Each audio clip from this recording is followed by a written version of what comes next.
You do run into artists that don't see fault, that think they're perfect, that think they're gods, and you can clearly see mistakes or errors or things that you think are mistakes and errors that you think that need improvement, but they don't see it. Get what their vibe is. You could tell who is willing to accept criticism. If there's a person that you work with that doesn't accept criticism, So when I got here and I was starting from scratch, that was probably the time where I was like, oh shit, I realized who I am. I'm nobody. I have to make my name stand out. If you guys want to see the fucking old school tattoo, que tener una persona al lado que en verdad lo apoya a uno también y que quiere salir con uno. I never had to build mine, I never had to fucking build my own needles and shit. I feel like you went through that old school process, bro. Esa parte viendo yo, pero estoy solo, marica. Hey guys, welcome to this third episode of Select Tattoo Live. I'm here with my boy Shane and Terrence. Yeah. All right, guys, how are y'all? Doing great. Doing good? Everything running smooth? Good. Pretty good. Okay, so we're going to talk about today being in this industry. Every day, everybody's going to be telling you how great you are, how beautiful your artwork is, but we still have to remember to be humble and not let that get in too inside of you and become on a terrible person because of that. It happens all the time. Yeah. Any experience about that you want to share with the people? Oh man, You want to start this one? I'll start it because I know you're gonna finish it. Man, to be humble, I guess it's just like when you're surrounded by people that are assholes, then I guess that you just adopt it. You know what I mean? Like you're around people that you just kind of feel like especially if they're good, you just kind of want to like piggyback and like progress your career, but eventually you get to a point to where like you have your clients and you just want to do your own thing and you know your own thing and you want to just be a good person. At that age, I guess some people have kids, some people get married, some people date, whatever, and you just want to grow up. I think, man, being arrogant is like one of those things that a lot of people is just like, they eventually start to get it. Yeah. I think we all have that stage at one point of our career, because that we're stupids, right? That's how we are as humans. So as soon as we start seeing money coming, and because there's a lot of people telling us how badass we are every day, so it's normal that gets into our mind, But as soon as we pass that, we realize how stupid we were, you know? So do yourself a favor and not be that stupid. Try not to. What is the point? What is the point to where you get to where you start to self-reflect and you start to think about, man, I do sound like an asshole. I do treat people wrong. Like I should be at a point to where I'm comfortable and I can treat people right. There's no reason for it. Yep. What happens? I want to hear what Shane has to say because he worked on a street shop before. That shit is different. It's different because for the people that don't know a lot about what a street shop is, basically is one of those tattoo shops that are open till really late at night. So there's a lot of people after partying at the shop, and having people drunk coming to the shop to get tattooed and stuff. So we have to deal with a lot of shit. I want to say that I don't really think humility was ever really an issue. I mean, when we got to our first shop with apprenticeships and stuff like that, we did like weekly beat-down sessions of our tattoos between either us or other artists or shop managers. And I was always taught that you are your number one worst critic. It doesn't matter if the world's telling you you're badass. You're going to look at that tattoo picture and be like, dude, I could have done this different. I could have done this different. I think it's fucking garbage. And it's not, but you're beating yourself up over it, convincing yourself it looks bad. And you're having to turn to your peers to tell you like, dude, it's not that bad. Chill out. It's a good, solid tattoo. Yes, you could have made improvements, but at the same time, it's good to have that, but it's also bad. And me personally, I'll take a picture of a tattoo. I'll have a client ask me if I'm going to post it on Instagram, whatever, and I'll look at it for weeks. And I just beat myself up over it to where I have to turn to y'all and just be like, hey man, should I post this? And y'all like, oh dude, it's a dope tattoo. It's a solid tattoo. I need that feedback to make me feel like that I'm actually good enough to post it. And that's not ever really been one of my strong suits to be like arrogant. I feel like the shops, at least the shops that I came from, the street shops that I came from, they don't care if you're a rock star. They don't care if you were awesome. They don't care what you were putting out as long as you were making money. They don't care if you did a shitty tattoo. They let you do it. You run it. Well, I don't know if I really even should say this, but once you run the tattoo, then at the end of the day, they'll rag you for everything that you did wrong in that tattoo. But at the end of the day, you still made them money. But it still puts you in perspective, like you made them money. They're happy that you made them money, but they're still going to put you down for everything that you did wrong in that tattoo and still make you have personal growth. And you're going to feel it at the end of the day. But then it drives you to want to be better. And some people don't have that like naturally. So we do art critiques and stuff to help the people that don't see that don't see their mistakes and don't see their stuff to where you can sit down and tell them like, hey man, you can get you mean like the critiques that we do here at the shop? Yeah. Okay. And eventually you run into artists that see no fault in their work, and that blows my mind because I'm like, I see fault in literally everything that I do. Everything that I do, but you do run into artists that don't see fault, that think they're perfect, that think they're gods, and you can clearly see mistakes or errors or things that you think are mistakes and errors that you think that need improvement, but they don't see it. And that's where I feel like having the critiques and stuff, because then you can sit down with the whole crew. You can hit the people that feel they need to improve, and then you can hit the people that feel they don't need to improve, and you can help them build that humility and stuff. That's where I feel like the fault is. If you're working with people that you can relate to, that you work for a long amount of time, and you start to like get what their vibe is, you could tell who is willing to accept criticism. If there's a person that you work with that doesn't accept criticism, like you already know, even if they're amazing, you know, they're gonna get stuck anyways. They're gonna get stuck at one point, yeah. And there's a certain aspect of it that has nothing to do with being the best. There's a certain aspect of it that has to do with like how you treat people. Because I know a lot of people that are not great at a particular thing, but because they are so great as a person, they would much rather them do their tattoo, you know? Yeah. Yep. Just being a good person. That you can get the business, yeah. They would much rather deal with you than deal with an arrogant asshole, you know? I feel like there needs to be a comfortable balance. You need to have, like me, like I'm so, because of the way I'm wired and stuff, like I've been like this forever. Like I'll finish the tattoo, like, oh, that's awesome. And then I'll sit there and study the picture for days. But it's not a part of it. Like, that's a part of it, dude. Like, and I like it. Like, it's a good tattoo. It's a solid tattoo, but I get so in my head and I get so wrapped up in it. Like, I get scared to post it, whatever.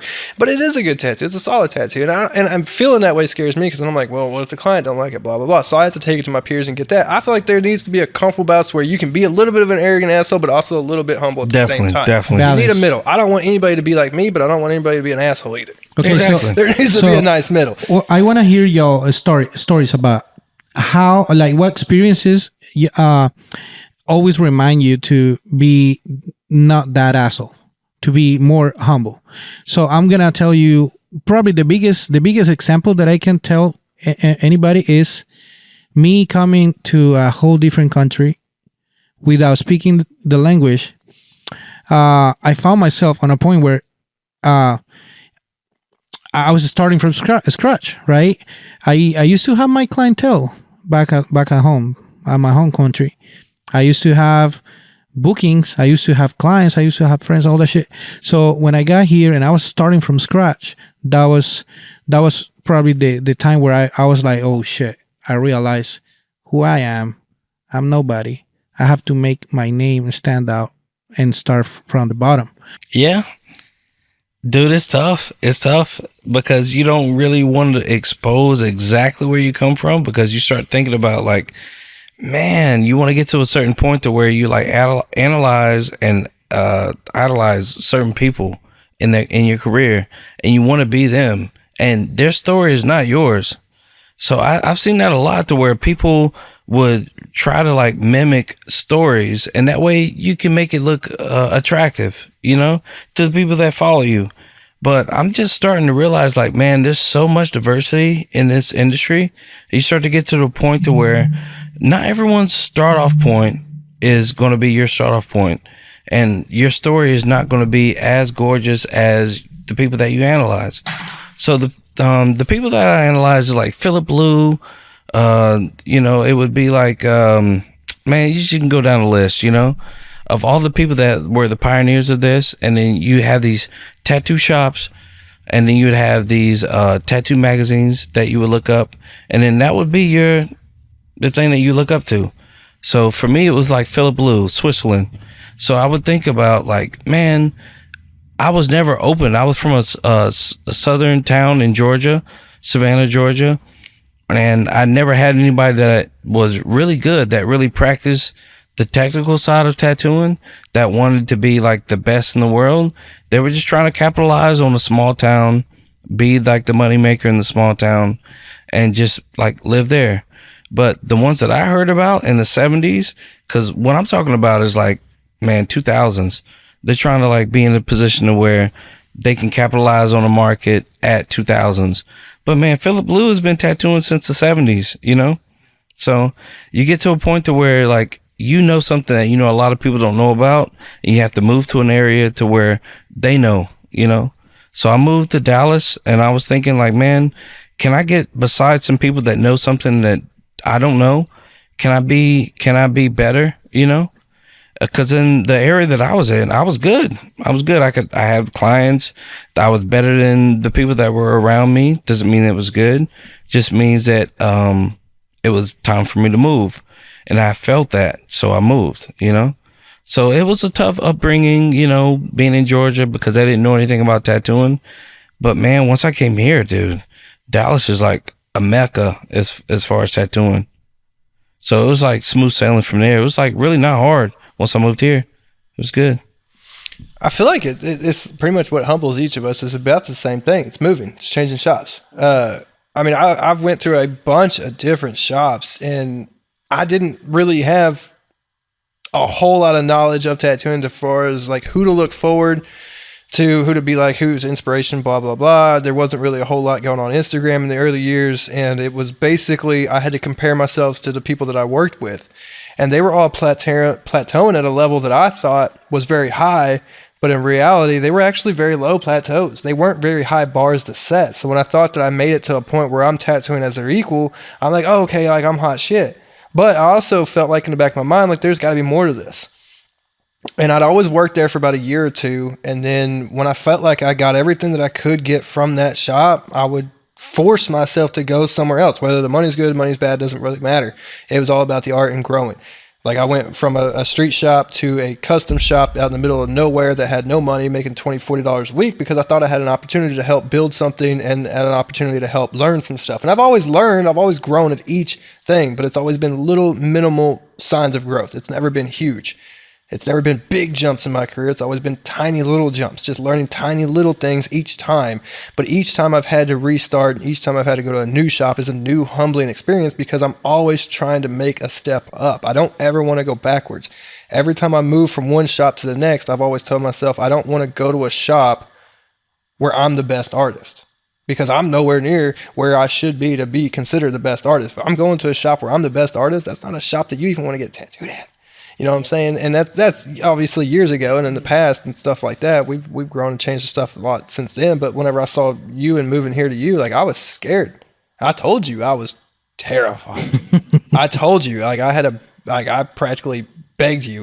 Like, and it was a humbling experience, because I was speaking to an artist that I knew was way, way, way, way, way out of the realm of any artist that I've ever actually personally met or actually personally talked to or spoke to in my life. And I knew that from doing this stuff for years, and all the artists that I've met and all the people that I've worked with. I was like, this is the guy. This is where I'm going to go to actually like make it.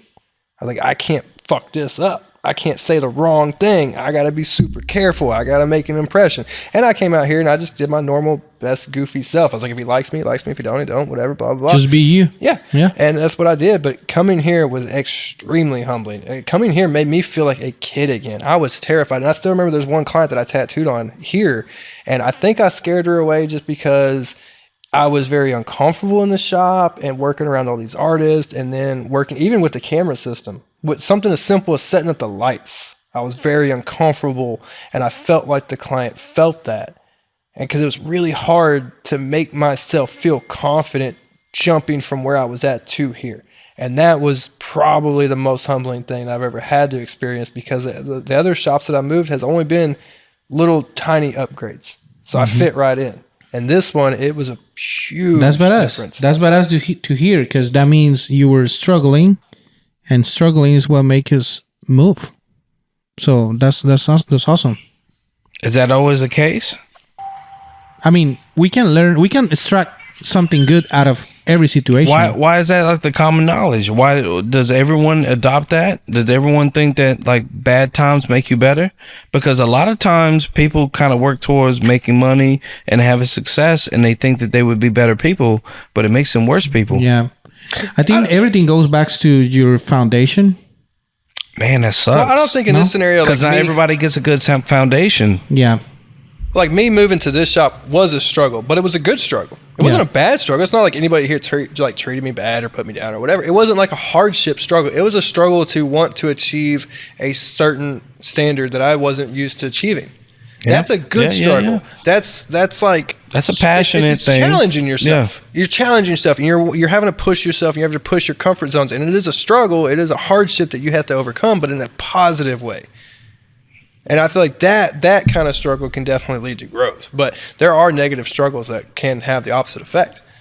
I mean, like the negative struggle with me moving to whatever, blah, blah, blah. But there are shops that can have a negative struggle. But this was all me just having to overcome personal challenges and comfort levels and learn how to approach these people to learn how they do their thing. And that was a personal struggle for me, and overcoming that was definitely well worth it. Man, I think about that, and that's what's so great about being a part of shops, and especially when you get to a shop to where you really fully appreciate it. You know, when you see someone that's like fully ambitious and they believe in something and they set out to do it, man, it inspires you in a different way, and it's something that you don't see very often, and you wish that you would, but after you get it, you realize that you really don't really want to see it too often.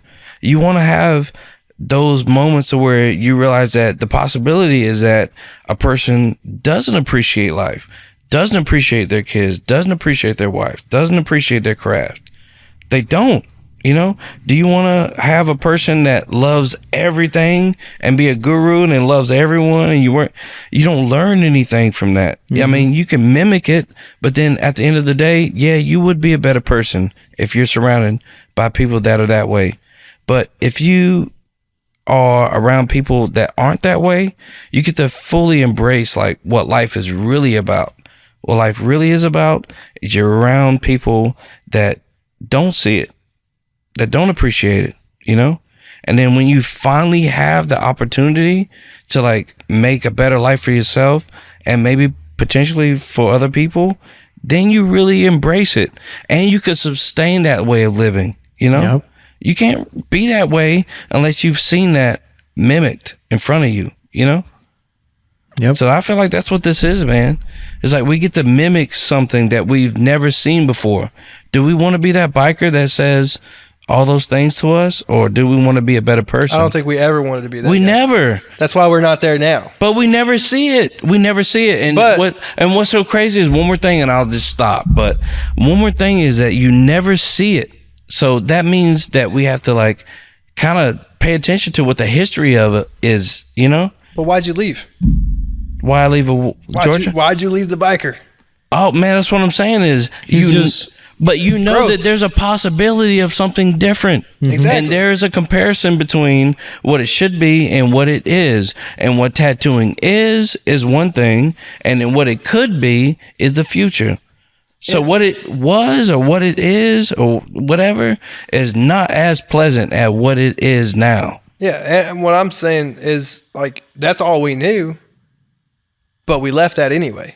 Yep. Because something told us that wasn't right. Exactly. That's not how it should have been. Exactly. And something drove us to keep going to higher places until we finally made it to somewhere where we felt like this is what it is. This is what it should be, no matter what our upbringing was, no matter how long we've been doing this. Because I could have stuck there. I could have been an old school guy. It'll trap you. But I didn't want to. I never had the ambition to ever stick it out with those guys, man. And there's some people that were cool, that were good to me and stuff like that, but I always had the drive to be like, there's got to be more out there.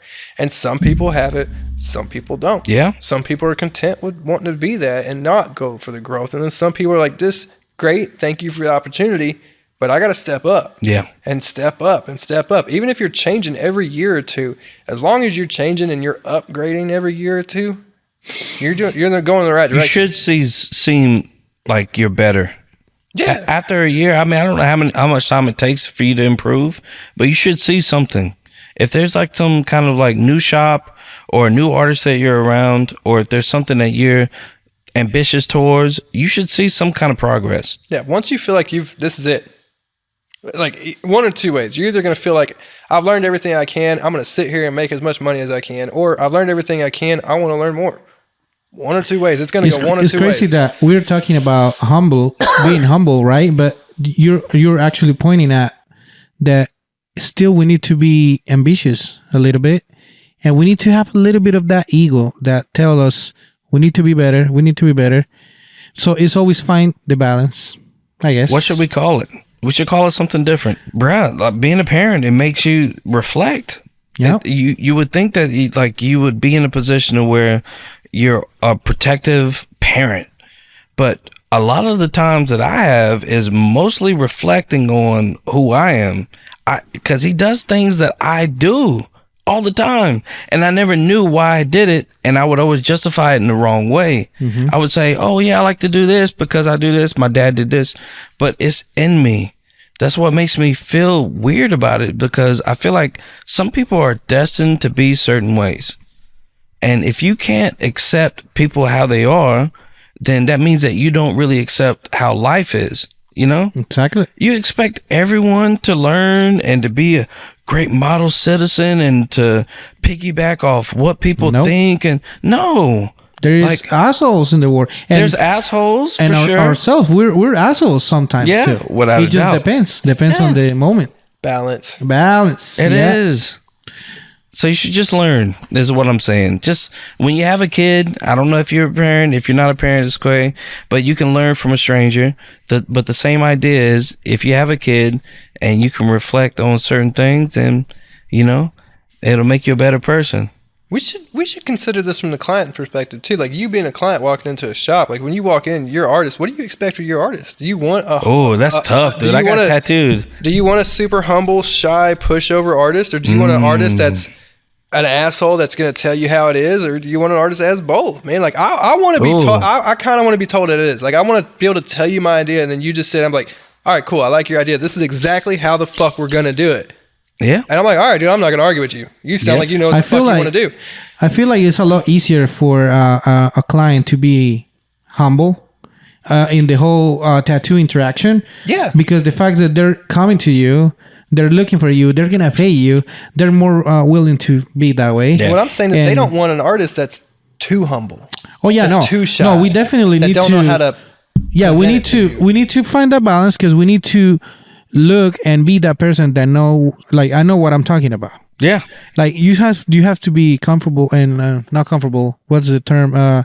Confident. Yeah. You have to know what you're selling. That's like if I was walking up to Jose and be like, I want a unicorn on my side. I'm like, I want a unicorn on my side. That's it. Yeah. That's all that's coming out of my mouth. That's all the information that I feel like a client should really, well, I mean, obviously, like maybe style, maybe a couple of references or something, like realistically, but nothing really more than that. Then you as an artist should be able to run with it. Like, this is what we're doing. Yeah. I drew it. This is it. This is what I like. I love it. Looks awesome. Stick it on your body. Let's go. Can I ask you an honest question, though? Yeah. Honestly, I know that Hollywood is a bad word. Hollywood is ego, for sure. But do you ever have those moments of where you have those high-paying clients, those ones that they're used to it? That's how they move, They're Hollywood people. That's the language they speak.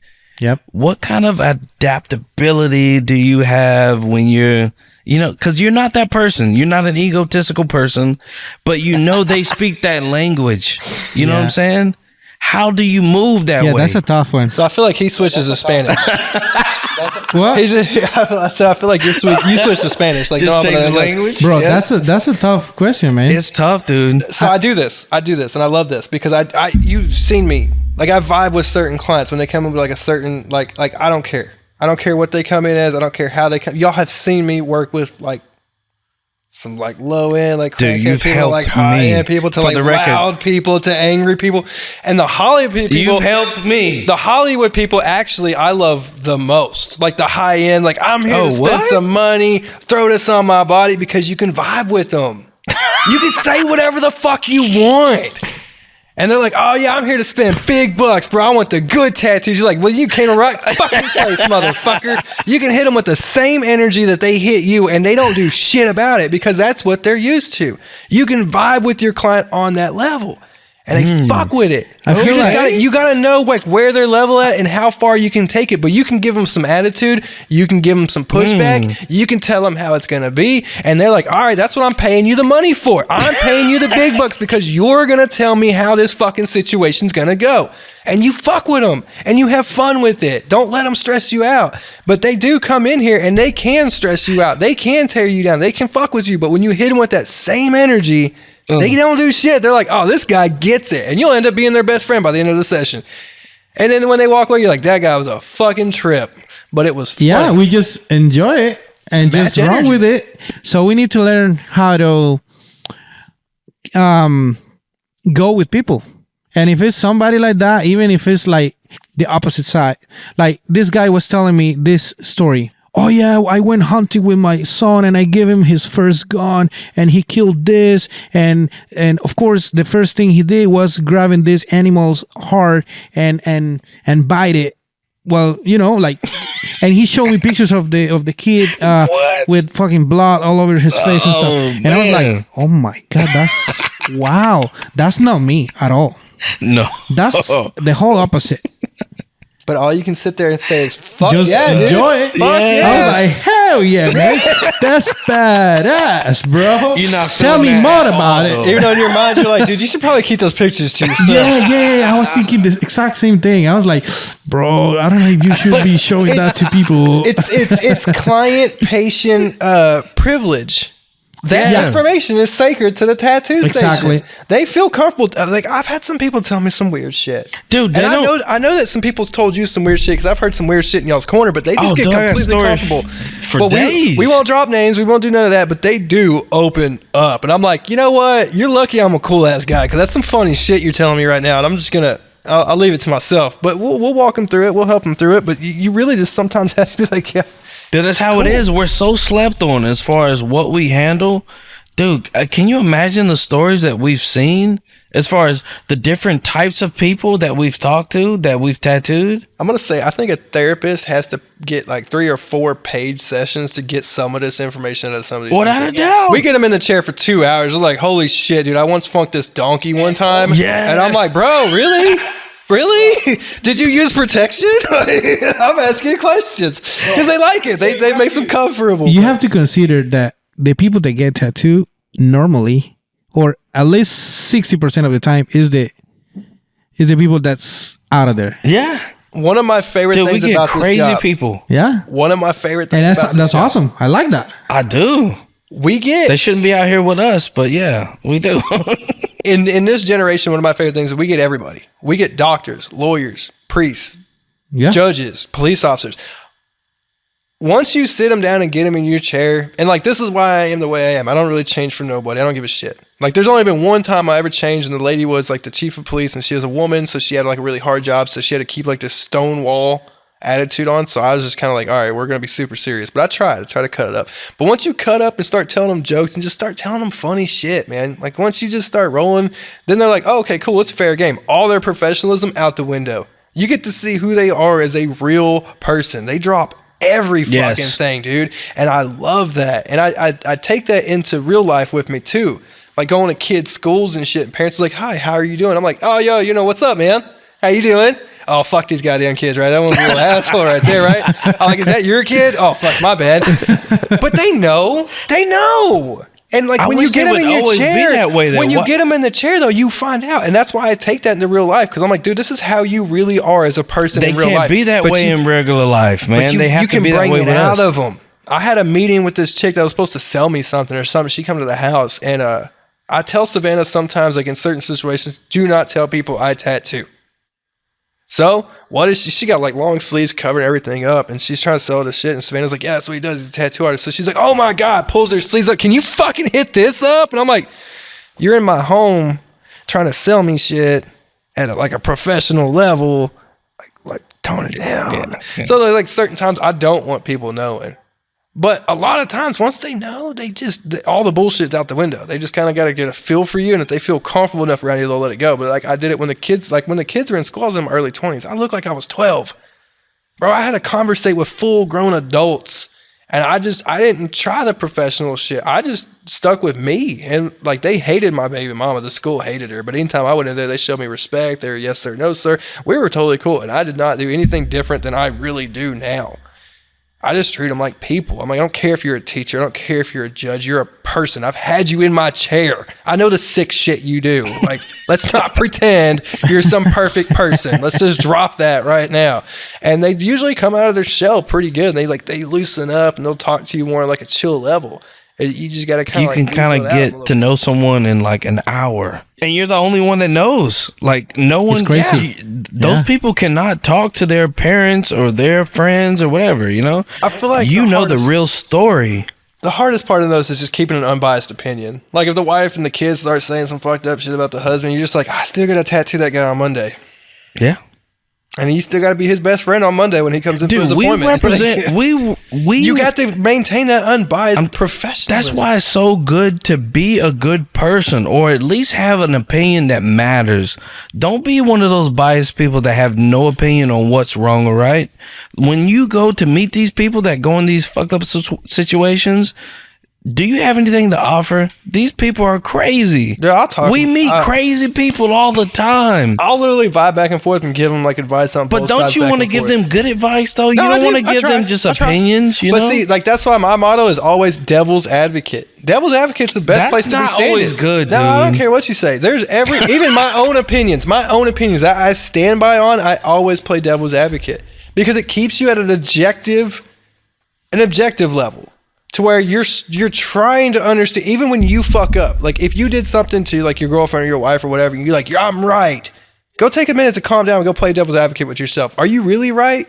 Did you really do that the right way? I feel you on that. Always for sure. play devil. You should always question both sides. That's good for every single person, but that's not good for without a doubt. I'll give you 99% on that. What I'm saying is like a premise that's just always be objective. Always look at both sides. Always check yourself. Because no one's going to check you for you that you're actually going to listen to. Without a doubt. They might. And then you're like, oh, I don't want to listen to you. Then after everything's done, it's said and done, it's over, and you're sitting there alone or whatever, you're like, oh, well, maybe I should have questioned myself a little bit. Maybe I should have checked myself a little bit. Only you can check yourself. And it goes back to critiquing yourself. Only you are your worst critique. No one else can tell you about you more than you can tell you about you. If anybody's going to tell you that you're fucking up, it's you.